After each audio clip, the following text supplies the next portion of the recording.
parole du Seigneur dans le monde de Marc, je raconte. Au verset 30.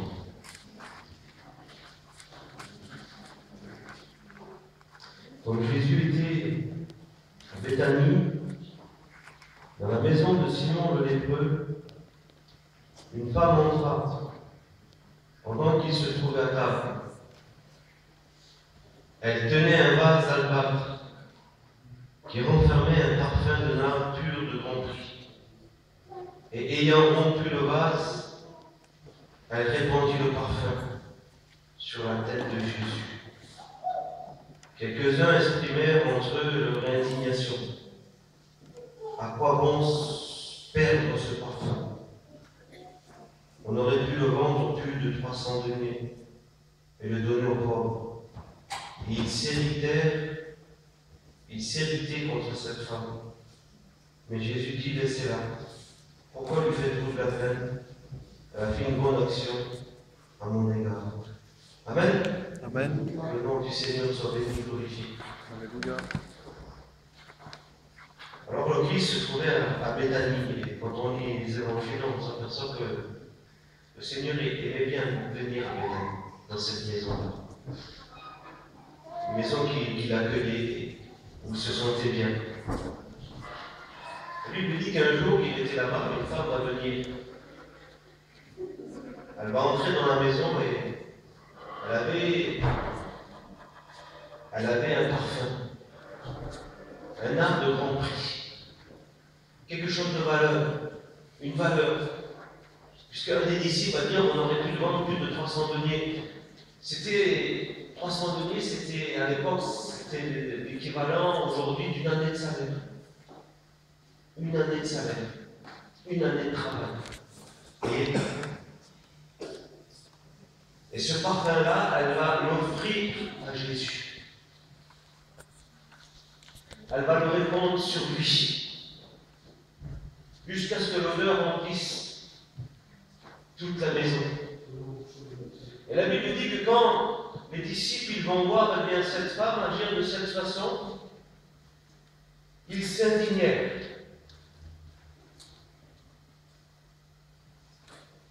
Et je me suis posé la réflexion,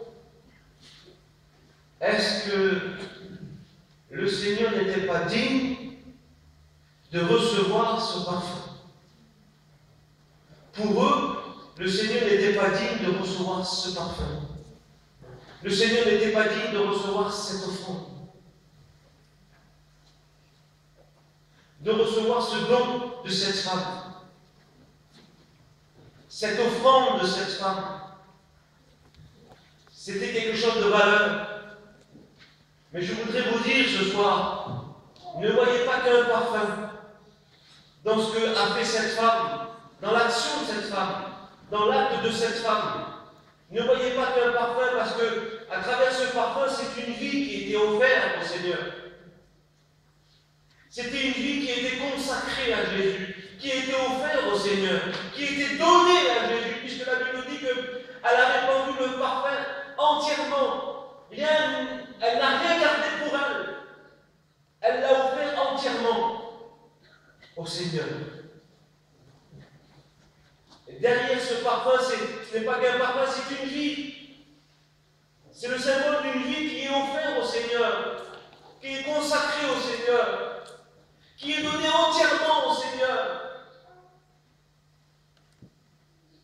Croyez-vous que le Seigneur est digne de recevoir nos vies?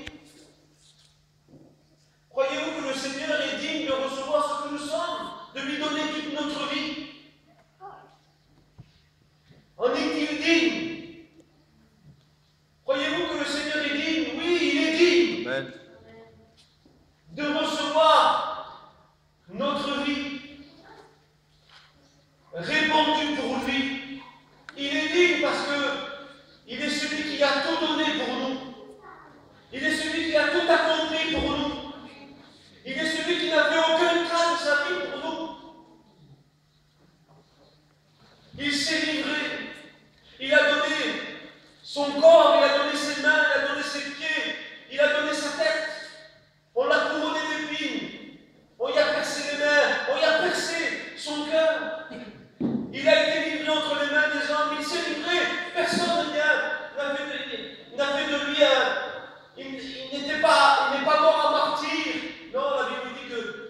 dit, je donne ma vie.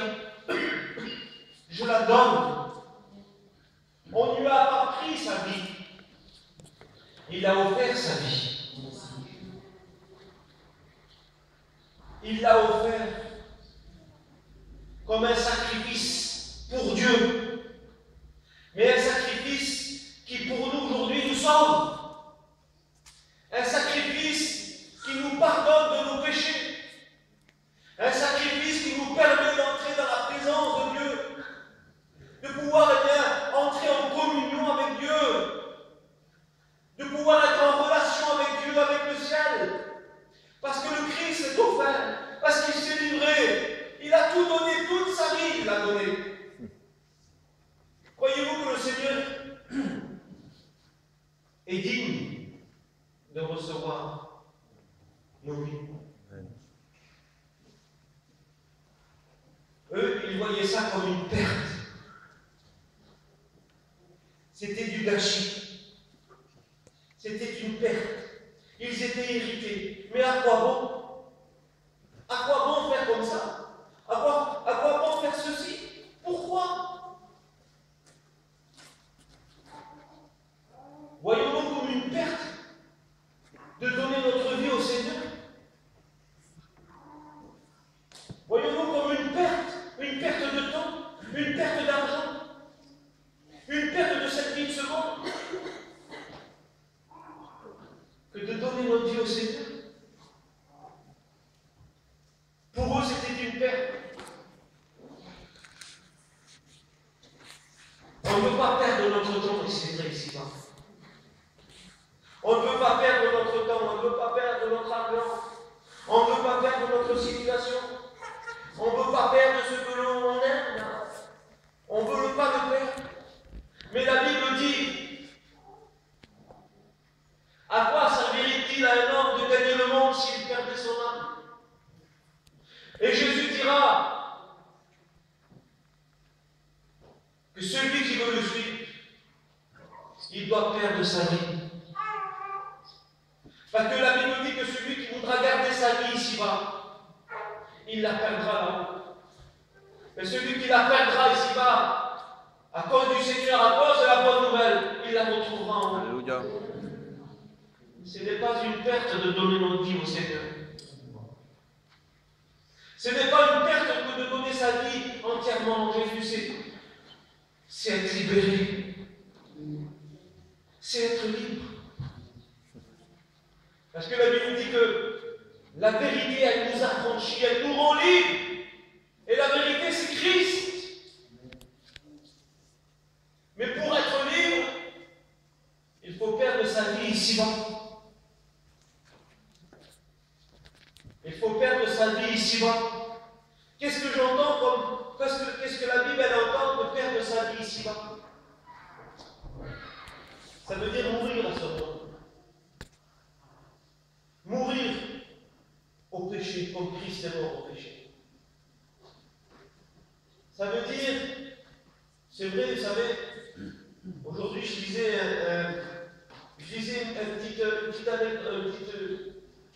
une parole d'un serviteur de Dieu qui disait, notre vie elle est semblable à un bateau. Un bateau. Et le bateau, lui, il est fait pour naviguer, pour être sur l'eau.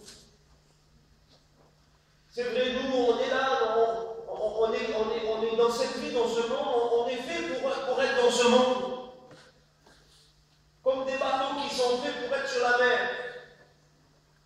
Mais un bateau, lui, il est fait pour voguer sur la mer. Il n'est pas fait pour que l'eau rentre dans le bateau. Parce que si l'eau elle entre dans le bateau, alors le bateau il va couler. Or le bateau est fait pour voguer.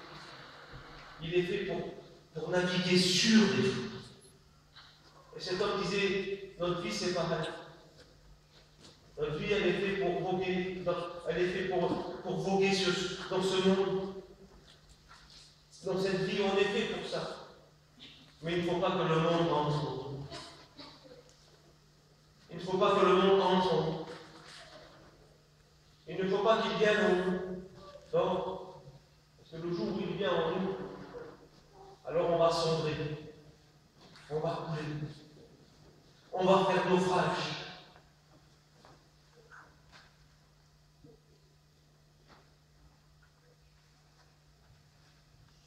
Ils étaient indignés. Quelle perte! Et c'est vrai que parfois, il y en a qui voient ça comme une perte de donner sa vie à Jésus. Mais qu'est-ce qu'il va devenir maintenant? Il va devenir un chrétien, mais qu'est-ce qu'il va devenir? Et comment qu'il va faire? Comment il va faire pour gagner sa vie? Qu'est-ce qu'il va devenir? On ne pourra plus faire la fête avec lui. On ne pourra plus aller boire avec lui. Ça va devenir un homme triste. Ça va devenir quelqu'un de triste. Quelqu'un de renfermé. Quelqu'un... Non. Il y en a qui voient ça comme une perte que de donner sa vie à Jésus, que de la donner entièrement au Seigneur. Non, ce n'est pas une perte pour nous quand on donne notre vie à Jésus. Dans ce monde, on perd notre vie. Dans le ciel. Mais je préfère la perdre ici, aux yeux du monde, aux yeux des gens qui nous entourent, aux yeux de ceux qui ne comprennent pas que de connaître le Christ, c'est le plus grand bonheur. Que de donner sa vie au Seigneur, c'est la plus grande joie qu'on peut avoir. Que de se livrer à lui, c'est tout ce qu'on a besoin. Je préfère perdre ma vie ici-bas pour la retrouver dans le ciel. Avec le Christ.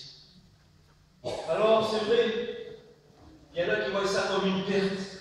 Ils sont indignés. À quoi ça sert? Mais ça sert à aller au ciel. Ça sert à être pardonné de son péché, à devenir des hommes libres, des femmes libres, libérés, pardonnés.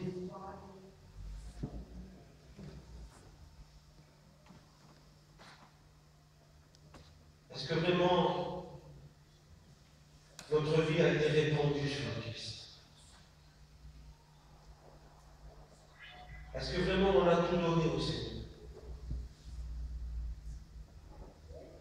Est-ce que pour nous, parfois, c'est une perte de temps que de s'approcher de lui, que de répandre ce parfum? Est-ce une perte de temps pour nous de répandre le parfum comme une bonne odeur? Le parfum de notre vie, de nos prières, de nos moments, de nos instants avec lui, dans sa présence. Alors, je vous avoue que ce n'est pas facile. Je vous avoue que c'est difficile dans la vie, dans ce monde où on vit. Ce n'est pas facile. Il faut vivre, c'est vrai. Et comme je le disais tout à l'heure, nous sommes des bateaux, nous voguons.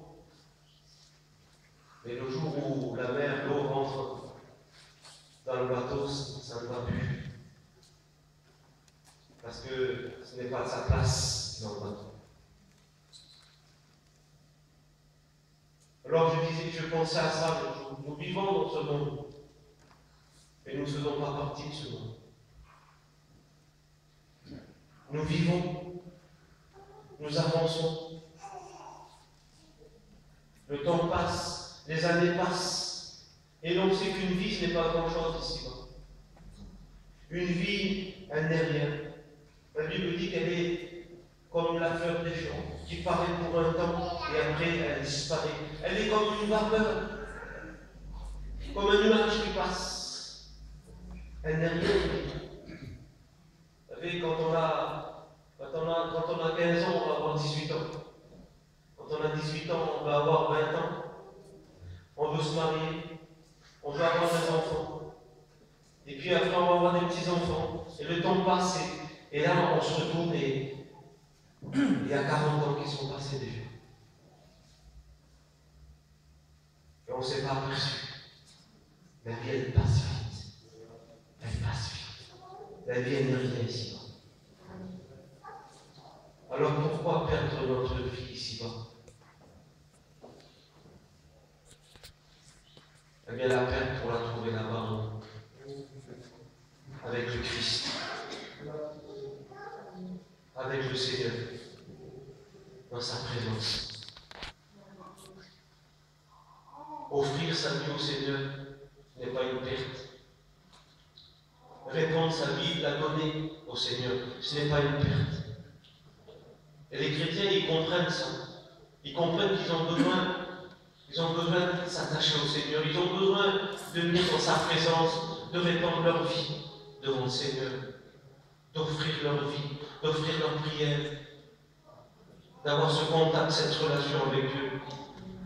Parce que quand on est en communion avec lui, alors eh bien, il n'y a plus rien qui compte. Il n'y a plus rien qui compte. Je ne sais pas si ça vous est arrivé, mais moi ça m'est arrivé des moments où vraiment j'étais en communion avec le Seigneur. Il n'y avait plus rien qui comptait. C'était que cet instant qui comptait. Que ce moment qui comptait. Et puis même, à ce moment-là, bien, si le Seigneur nous aurait pris, alors bien, on était joyeux qu'il vienne nous prendre. Parce qu'on était dans sa présence. On était là.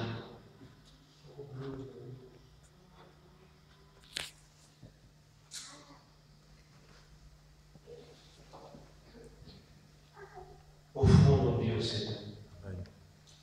Amen. Offrons-lui. Pour qu'il en soit le maître. Oui, Seigneur. Pour qu'il en soit le Seigneur. Afin qu'il nous conduise. Afin qu'il nous nourrit.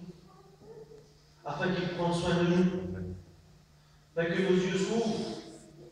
Que l'on mange à la lumière. Tant que nous sommes sur cette terre, nous avons besoin d'avoir ce contact, cette communion avec lui. Nous ne sommes que des étrangers, nous ne sommes que des voyageurs, des étrangers, nous ne sommes que des voyageurs sur cette terre. Nous ne sommes que de passage. Tout passe. Tout est vanité. Tout est vanité, ça veut dire rien ne demeure, rien ne reste. Tout passe. Et nous aussi, on passera.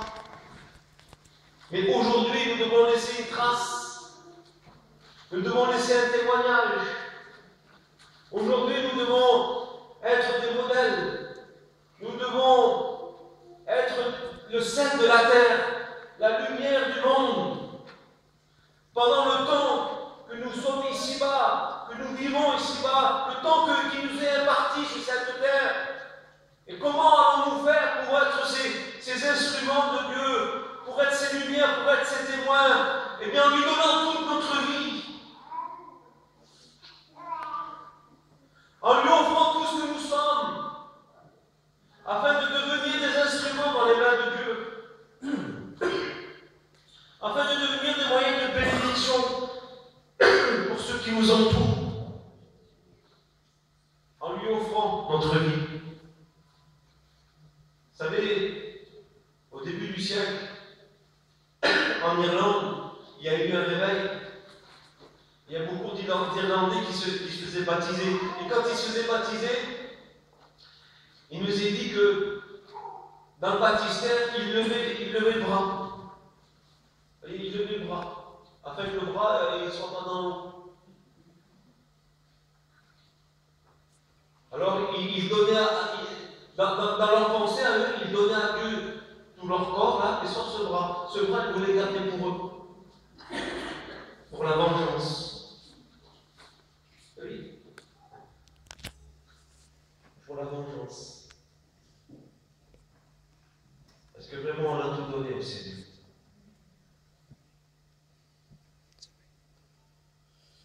Est-ce que vraiment tout lui appartient? Est-ce que dans nos vies, il n'y avait pas des choses qu'on voudrait garder? Mais ces choses-là que tu gardes, ces choses-là que tu gardes, que tu essaies de dissimuler, de cacher, ces choses-là qui sont peut-être toutes petites,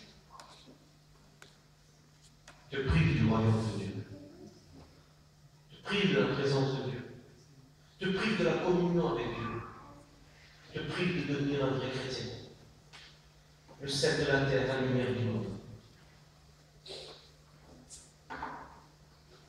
Donne tout au Seigneur.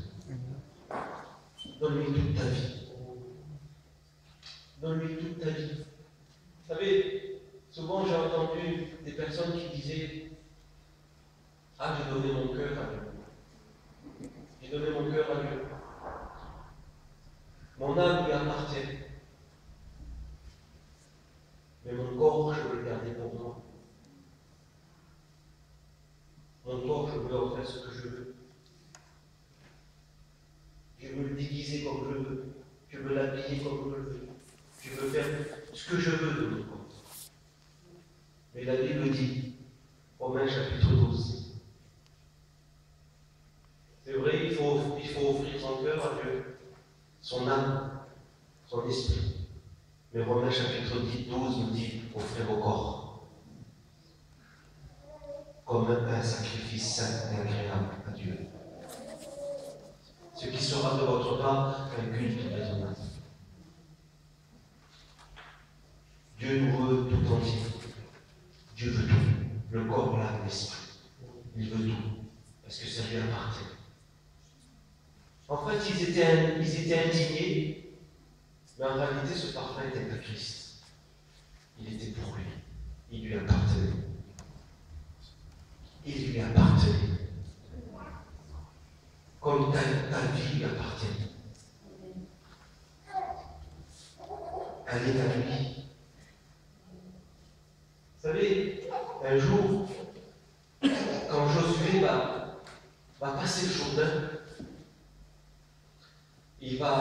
Moïse est resté de l'autre côté du Jourdain, et c'est Josué qui a fait entrer le peuple d'Israël. Il l'a fait entrer dans le pays Canaan. La première ville qu'ils vont rencontrer, c'est Jéricho. Une ville avec des grandes murailles, immense, une ville imprenable. Et quand on lit la parole de Dieu, on s'aperçoit que le peuple, vient au son des trompettes et des cris, eh bien, lui dit que l'Éternel va détruire les murailles. Et ils vont prendre cette ville. Et peu de temps après, ils vont aller vers une autre ville. C'était Haï, une toute petite ville, Haï. Et puis Josué dit, c'est pas la peine de faire aller tous les hommes. C'est une petite ville, on va la prendre comme ça va être facile pour nous. Et la Bible dit qu'ils ont été pour prendre cette ville, et puis ils vont pas avoir la victoire. Ils vont avoir la défaite, et puis Josué va déchirer ses vêtements et dire, mais qu'est-ce qui s'est passé? Et la Bible dit que là, au milieu du peuple, il y avait un homme qui s'appelait Akan. Akan. Et quand ils ont pris Jéricho, la Bible dit que Dieu avait dévoué par interdit la ville de Jéricho. Tout était dévoué par interdit. Ils ne devaient rien prendre. Et la Bible dit, sauf l'or et l'argent, le fer et le cuivre, cela appartient à l'Éternel. Et vous savez ce qu'il a fait à lui? Il a vu un beau manteau de chinéa. Il a vu un beau lingot, un peu d'argent et d'or.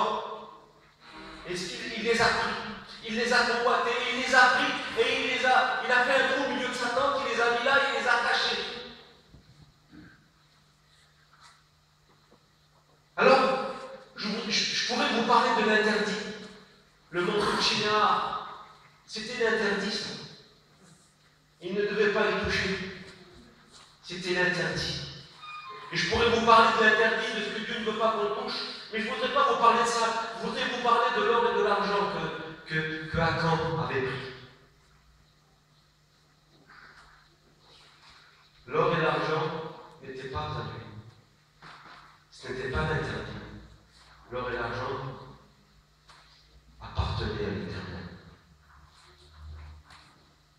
Déjà, il a mélangé ce qui appartenait à Dieu et ce qui appartenait au monde. Il l'a mélangé. Il a fait un mélange. Et croyez-vous qu'on peut avoir la victoire quand on mélange les choses de Dieu et les choses du monde? Pas possible. Et deuxièmement, ce qui appartenait à l'Éternel, il ne l'a pas donné. Il a voulu le garder pour lui. L'or et l'argent appartenaient, étaient pour l'Éternel. L'Éternel avait dit, c'est à moi. Ta vie appartient à Dieu. Tu n'as pas le droit de faire ce que tu en veux. La Bible dit que vous avez été rachetés à un grand prix. Non pas avec de l'or et de l'argent, mais par le sang précieux de Christ. Amen. n'appartenez plus à vous-même. Amen. Vous appartenez à Dieu. Et vous n'avez pas le droit de faire de votre vie ce que vous savez. Vous êtes à lui. Donnez à Dieu. Vous voyez, il y a ce passage qui dit rendez à César ce qui est à César. Et on le fait, on rend à César ce qui est à César. Mais Jésus dira rendez à Dieu ce qui appartient à Dieu. Dieu attend ce qui lui appartient. Dieu attend qu'on lui offre ce qui lui doit, ce qui est à lui, c'est tout. Il ne demande rien de plus, le Seigneur, que ce qui lui appartient.